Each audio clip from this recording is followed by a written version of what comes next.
Buenas tardes a todas las personas que habéis decidido acompañarnos esta tarde de sábado en el día del partido. La asistencia a este tipo de actos os va a definir y os sitúa en una sociedad donde todo y a todos nos suelen encasillar y estereotipar. Así que imagino que lo más suave que nos llamarán serán fachas, nazis, en fin. Con el ruido que hay y que generan los medios de presión en esta sociedad, es casi imposible que nuestra voz les pueda llegar para decir que somos personas de nuestro tiempo, que tomamos el pulso de nuestro presente y que miramos al futuro con ganas de participar y contribuir a la resolución de los problemas que se generan en nuestra convivencia diaria, buscando siempre el bien común. Cosa que aquellos que nos atacan con esos adjetivos ni lo quieren ni trabajan para ello. Por eso, un año más, aquí nos presentamos para decirlo las veces que hagan falta. La persona es el centro y el eje de nuestra visión política. Su dignidad y respeto está por encima de todo. Que la patria es nuestro proyecto de vida en común y que queremos participar de la vida política como compromiso a ese proyecto de vida en común.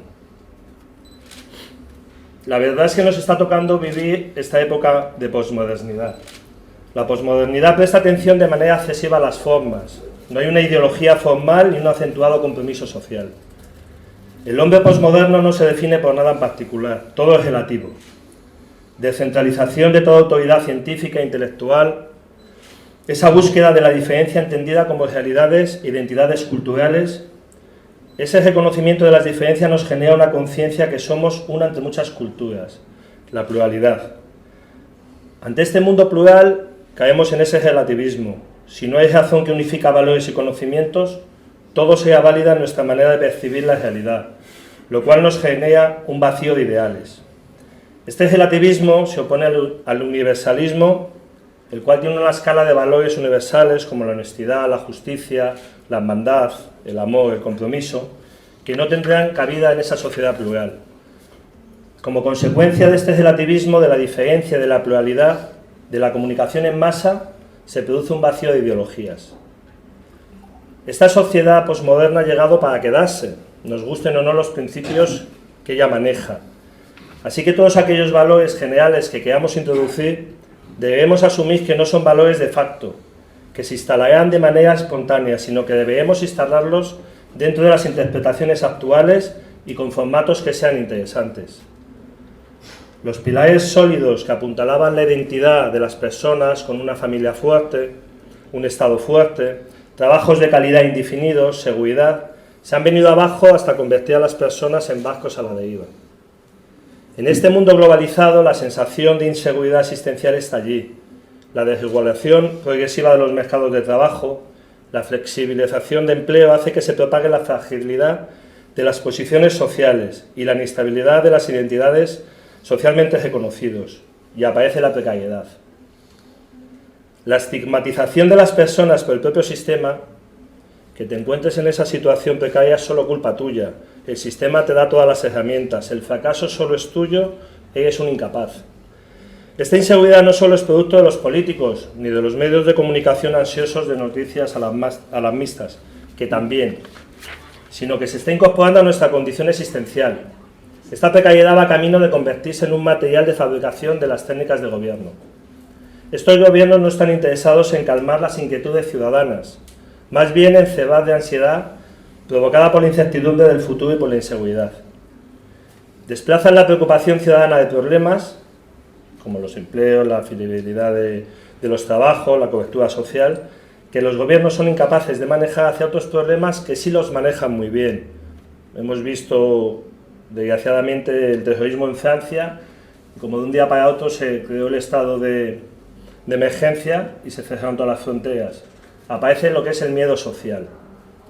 Una sociedad del rendimiento, sociedad individual dominada por las culturas del individualismo, o del nadas o te hundes, donde la vida cotidiana se vuelve precaria, donde la persona vive en un estado de alerta constante y donde los gobiernos se desentienden de hacer que la vida sea vivible, condenados a buscar soluciones individuales a problemas generados por la sociedad, la persona abandonada a su suerte.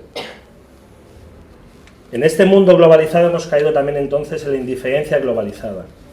Nos hemos acostumbrado al sufrimiento de otras personas. No me afecta no me concierne, no es asunto mío, lo vemos todos los días en los telediarios, que nos hemos acostumbrado pues, a la guerra, a la gente en la calle, nos da igual.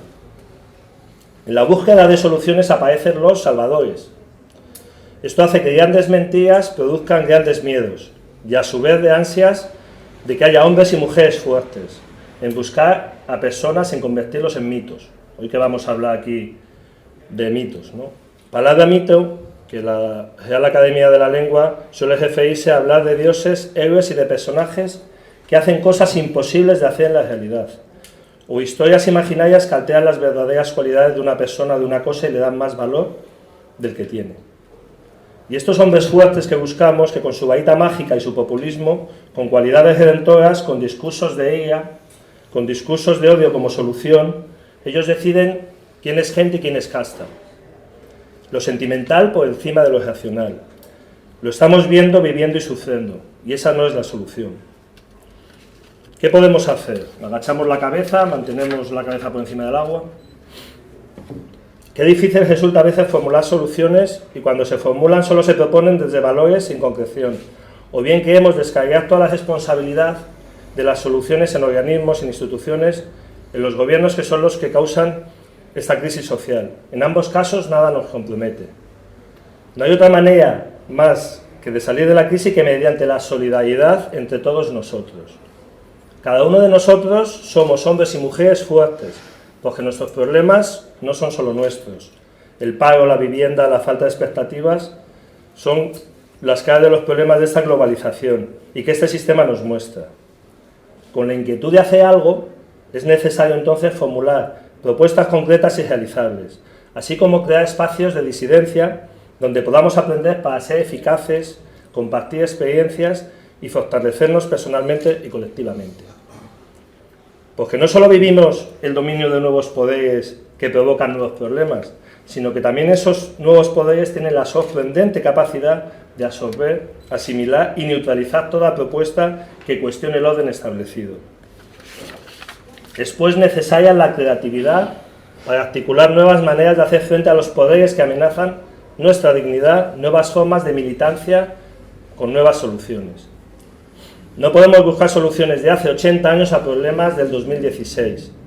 Podemos buscar en esos 80 años atrás esa inspiración, buscar esos valores de solidaridad, respeto, humanidad, justicia. Se han cambiado las relaciones de poder. Antes era más jerárquico, más vertical, centros de poder definidos, se sabía quién mandaba y contra quién luchar. Esto ya no es así. El poder es horizontal, difuso, opaco. Centros de poder que se entremezclan y se relacionan en redes que se transmiten las informaciones de manera rápida, estructuras flexibles, ágiles y difusas. Por lo tanto, debemos adaptarnos también a este nuevo enemigo y cambiar nuestra metodología. Seguimos creyendo que Falange Auténtica, sigue siendo una herramienta de transformación válida, aunque no es la única, pero necesita de más manos que utilizar para trabajar. Nos falta músculo, el foco lo tenemos. No solo debemos de protestar, no solo debemos de reivindicar, no solo debemos de señalar a los culpables de este desastre. Debemos ser imaginativos, creativos, serios en nuestros planteamientos y ofrecer soluciones. Pensemos, digamos, cuestionemos todo sin límites. Ellos van ganando y nosotros tenemos menos que perder. Y esa sí que es un arma poderosa que tenemos. Desde nuestro posicionamiento falangista, la aspiración máxima es la de conseguir una justicia social sea un bien universal, desde un modelo de economía sindical, de cambiar las relaciones socioeconómicas. Los paradigmas del trabajo y del trabajador están cambiando de manera muy rápida, sin darnos cuenta. Que los trabajadores sean los propietarios de los medios de producción y a través de los sindicatos estén integrados en el Estado. Sistemas de crédito diferentes al modelo de la banca actual privada. La economía al servicio de las personas. La democracia económica. Conseguir una sociedad más justa, donde la persona sea el centro del sistema, donde su dignidad y respeto esté por encima de todo, con esa patria como proyecto de vida en común. Así que desde esta tribuna os convoco a todos a participar para intentar nuevos caminos, otra manera de hacer las cosas más justas, más democráticas y más sociales. Inventemos para cambiar el mundo. Ana María Matute decía, el que no inventa, no vive. Muchas gracias.